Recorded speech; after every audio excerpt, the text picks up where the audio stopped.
I feel sorry to the fans because the fight is boring. The fight is boring. Like that's not the fans are expecting to us. Pretty certain Terrence Crawford in his brain is saying to himself, I can beat this dude. You know what I'm saying? If he actually goes through with it, he'll be 38 years of age next Sunday. Is the guy right now in the sport that's supposed to be the man, big bad wolf. You beat him, you the wolf. Now it's like, you know what I mean? Like, all right, who else I'm gonna fight? You beat the shark, you beat the wolf. Pacquiao just clowned Floyd Mayweather. Pacquiao said he feels sorry for the fans because Mayweather versus Terrence Crawford would be boring and meaningless. He reminded everyone that Floyd has been retired for years and hasn't fought seriously in a long time. Pacquiao made it clear this is nothing but a fake exhibition, not real boxing. The fight is boring. Like that's not the fans are expecting to us.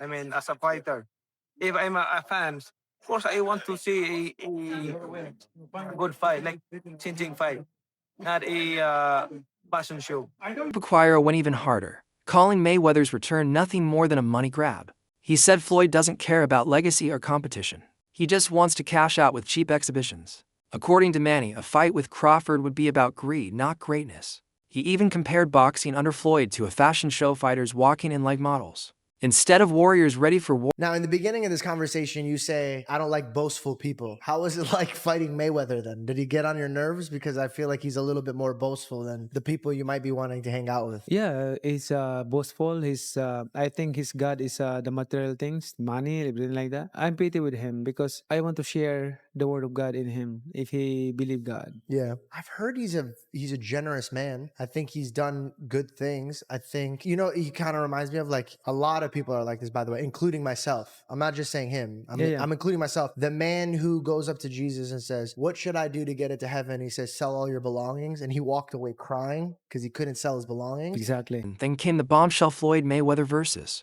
Mike Tyson in 2026. The boxing world went crazy. But analysts say this fight isn't about greatness, it's about cash. Tyson is still a legend, Floyd is still a brand, and together they're expected to break records. But here's the twist. This fight is being hyped as a warm-up before Floyd possibly faces Crawford.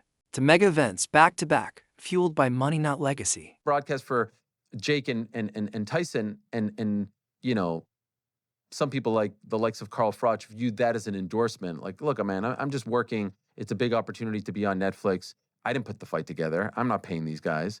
So, let's chill out. But all right, I'm not going to poo-poo this. I just don't know what CSI is. And the way it was presented made me think that there was like a secondary press release to come, that they'll be involved in like some sort of like virtual boxing thing. Like, it just didn't seem real. You know why it didn't seem real? I'll tell you why. There's no date attached to it. There's no venue attached to it. Forget rules, exhibition, not exhibition, weight. I mean, here's a guy who fought a heavyweight fighting forget all that. These things can get figured out, the fine details. The fact that it was announced, why announce something with no date or location attached to it? What's the point? Unless you're just trying to get people excited and trying to get them, trying to get some investors or something like that. But maybe also testing the waters. If the response was overwhelmingly positive, maybe you go, okay, we move forward. If the response is muted or negative, maybe you go, okay, we're not going to actually do this. You lob it out there as a way to poll the public, and then make an adjustment. So you don't think it happens? I do not think it happens. I just don't think there will be enough interest. I know they have huge name value. There's zero, after the last performance by Mike Tyson against Jake Paul, I don't think there's going to be interest in seeing Mike Tyson do that again. Meanwhile, Terrence Crawford has nothing but respect for Manny Pacquiao. Crawford said Pacquiao's career is one of a kind. Manny fought bigger opponents, took the toughest challenges, and made history across weight divisions. Crawford even said what Pacquiao achieved can never be repeated. He's that special. Man, a generational, talented fighter. Like, he's accomplished what no other fighter is ever going to accomplish. But now, fans want to see Crawford in real danger, and the name David Benavidez keeps coming up. Benavidez is young, big, and aggressive. Many believe he's the one fighter who can truly test Crawford. The hype is real, but no fight has been confirmed yet. Still, fans are begging for this matchup because they're tired of fake exhibitions. They want real wars. Shock the world, not me, but shock the world. This past Saturday, Mexican Independence Day weekend, what he took on and defeated another first ballot Hall of Famer, but he essentially jumped up 3 weight classes, technically 2, from 154 to 168, but only had 1 fight at 154 last August against Israel Majamov. Terrence Crawford defeated Saul Canelo Alvarez, who is a 4-division champion, 2-time undisputed super middleweight, and the reigning, at the time, super middleweight world champion, undisputed world champion. And Terrence Crawford beat him handily and convincingly.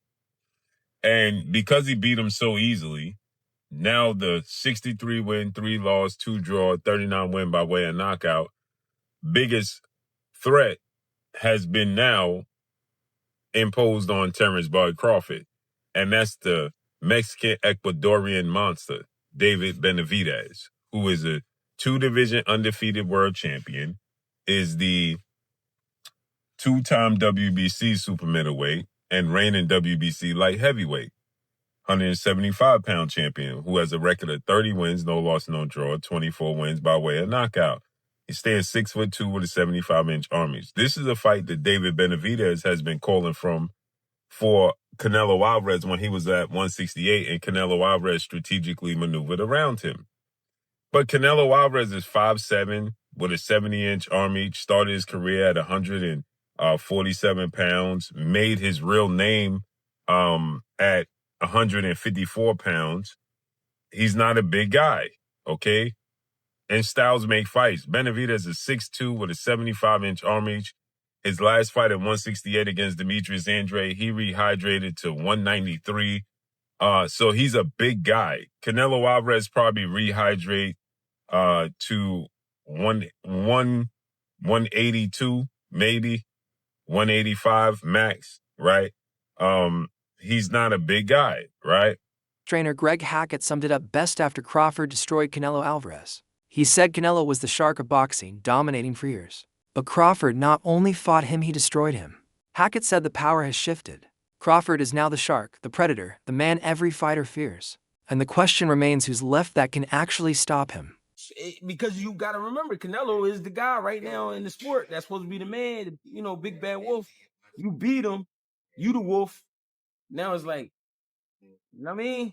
Like, all right, who else I'm going to fight? You beat the shark, you beat the wolf. Right. Damn. Like, you know what I mean? Ain't no more ops out there. It's ops out there, but who gonna make them really want to get up? That's the shit got to make sense. Like you said, you beat a shark and then you beat a wolf. Yeah.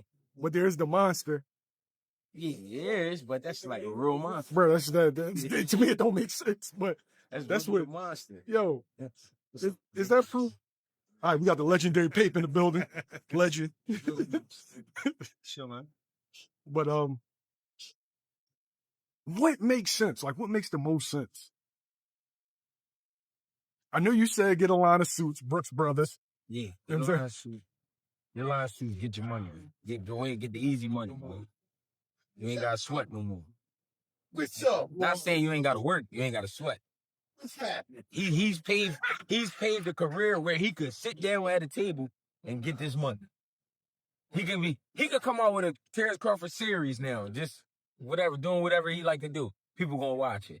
Nobody, the fighting part, people don't understand what it's like to be a fighter. A lot of times fighters really don't be interested in certain fights. It's cause when a guy see himself up here and then he's fighting a guy down here, it don't interest him. So therefore, when he train, he not gonna really train. He gonna train, but he not gonna train. He not gonna listen. He gonna feel like his coach taking it too serious, and he's like, man, this ain't even that. But your coach like, listen, you could get fucked up. I'm telling you, you don't want to listen. Then you go in there and fight that guy. Then you get. I seen it happen. Crawford's win over Canelo wasn't just another victory; it was history. Before that, he embarrassed Errol Spence, but taking out Canelo proved he's on another level. Canelo was seen as unbeatable, a pound-for-pound king, but Crawford dismantled him with ease. Experts now say Crawford has beaten every challenge in front of him, and he's officially one of the greatest fighters to ever live. but I think there was enough action, and I think Crawford displayed his skill enough, even to someone with not the most trained eye, that they know they saw a very high level athlete perform something at a very high level last night. I think he gained the sports world's attention last night and respect. He already did after Spence, but it went to another level in this fight. And I think even the fight itself, like just from a median level, but then the moments where they were having these exchanges, like kind of late in the fight, then people were like, all right, it was good. Then like, okay, I saw somebody like they're squabbing, like they're there's a fight here. So I think it did. And Crawford closed the show. Yeah. In 10, 11, 12, he stood in there and landed some hard shots and rocked Canelo at the bell. He didn't. Well, James was talking about the great Floyd Mayweather. Floyd would go up on you 8-0 and then coast, and you might as well turn the fight off at midway through the ninth. Like, you know, he's not gonna. But Crawford didn't do that. But he wasn't up 8-0, to be fair to Floyd. But Floyd was when he fought Canelo, so he could do that. But Bud instead steps on the gas. Bud is a finisher. You know, he closes really strong. He closes really strong in every exchange. That's one of his gifts. He's the best counterpuncher of his era, one of the greatest counterpunchers that lived. But the great fighters, James would tell us about this. James and Mike McCallum put on fights that exemplify what I'm talking about: initiating and punctuating, being first, being last. That's one of the things that makes Crawford who he is. So no, I think it was a good enough fight that it certainly didn't hurt boxing. Yeah, I think Sport of Boxing delivered last night. I mean, Earl Crawford didn't deliver. Yeah, Manny, yeah, did. But the debate rages on what if Crawford fought Floyd Mayweather in their primes. Some say Floyd's defense, timing, and genius would have shut Crawford down. Others argue Crawford's power, adaptability, and switch-hitting style could have forced Floyd into fights he never wanted. This is the ultimate clash of greatness: Mayweather's control versus Crawford's chaos.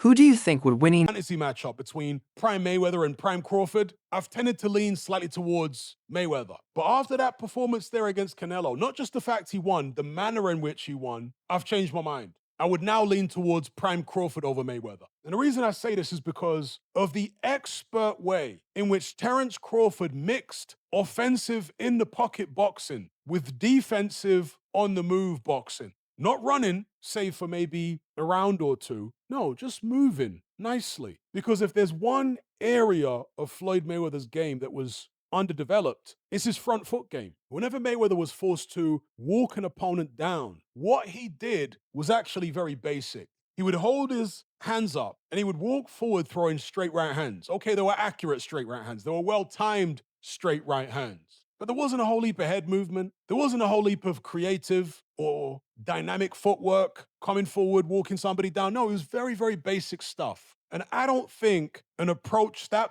basic would have worked against, let's say, a Tommy Hearns, who was 6'1", 6'2", 78-inch reach, massive puncher, good hand speed. So I always thought that a prime Tommy Hearns would beat prime Mayweather, because I can't see Mayweather doing what Ray Leonard did, grabbing the bull by the horns and taking it to Tommy Hearns. Can't see him doing that. And if he did try and do it, he's going to get clipped. Tommy Hearns hit so hard, that guard from Mayweather wouldn't be enough, in my opinion. And I never saw Mayweather on the front foot moving his head a lot. When he's in the middle of the ring or in the back foot, when he's being defensive, yeah, that's when he moves his head. The famous Philly shell defense, the shoulder roll and all that. But coming forward, no, it's a lot more basic. Go watch Mayweather's old fights. You'll see what I'm talking about. Whenever he's forced to come forward, basic stuff. And so after watching Crawford's performance against Canelo, I got to thinking, you know what? Maybe Crawford employs similar tactics if he fights a prime Mayweather.